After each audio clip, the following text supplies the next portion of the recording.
Hola, ladies and germs. This is BroncoJuggalo, and I am here with the last official film in the Karnstein trilogy.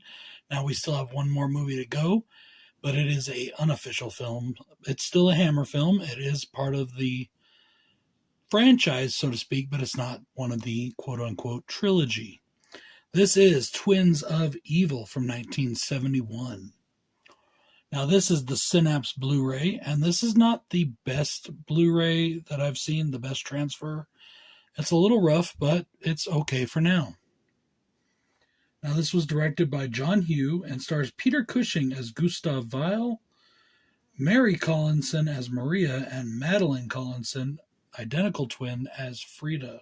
The evil Count Karnstein uses black magic to ensnare two beautiful twins into his satanic vampire coven. Now, this movie actually strays the farthest from the book Carmilla, and also strays from the lesbian themes.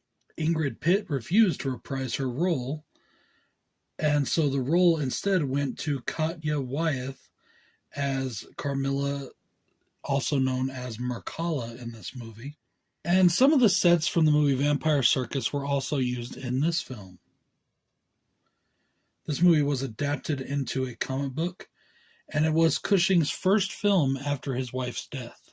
Now, before I get into pros and cons, I do want to say that I did actually review this quite a while ago, about 3 years ago or so, for the Body Bags channel.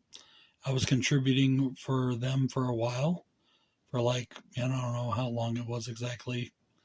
I think it was like 13 or 14 weeks. It wasn't very long. And I had a lot of fun doing it. It's just with the schedule and everything, it was very hard to keep those completed. But big shout out to Body Bags. They're an awesome channel. Check them out. Horrific Nightmares JM is still doing videos for them. And yeah, this is my second review of Twins of Evil. So I'll be placing this one in the Remaking the Review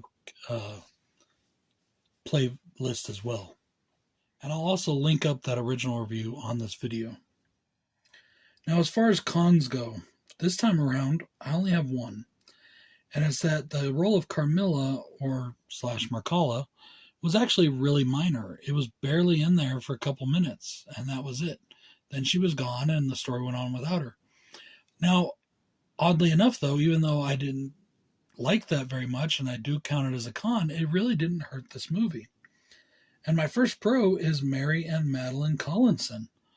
Now, these are two Playboy playmates that were identical twins, and that's the only reason they were really chosen. Not to mention, this movie was actually written specifically for them. They were supposed to be doing a different vampire film, and the writer of this movie saw the Collinsons in a Playboy magazine, loved them, and said, I'm going to write a movie for these two, and we're going to put it, as a Karnstein film. And I think that they do an amazing job for having limited, experience as actors.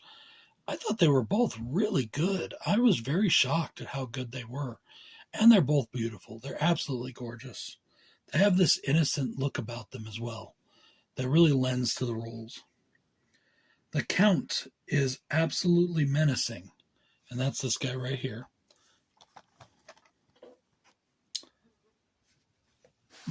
And you can't really see the picture too well. The truly menacing character in this, and what I think is maybe even the worst bad guy, is Gustav Weil. Now, Gustav is this fanatic who does everything he does in the name of God. And if that means burning innocent women that he condemns for witchcraft, then so be it. And I'm sorry, but to me, Peter Cushing does a good job as being the true bad guy of this film, in my opinion. I love the graveyard scenes, and I mentioned this in the other review. The graveyard had that very old school, big blocky tombstone look, and I love that. It's so amazing to me. The Karnstein castle sets look awesome. It's a Hammer film. It's a classic Hammer film. Yes, this is 1971, which is getting on in the years of the original Hammer, but they were still doing amazing sets, amazing designs. The colors look great. The camera work is awesome. Hammer knew how to make movies, and they knew how to make them feel classic. They knew how to make them feel, very nostalgic. They knew how to make them feel gothic, and they knew how to make them feel just incredibly atmospheric. Guys, I like Twins of Evil quite a bit. It's one of my favorites of the Hammer films. Check this movie out if you haven't already. And as I said, I will link my other review from 3 years ago to this video. Guys, this is BroncoJuggalo saying I hope you enjoyed this review, and I will see you next time with Captain Kronos the Vampire Hunter. Peace out, y'all.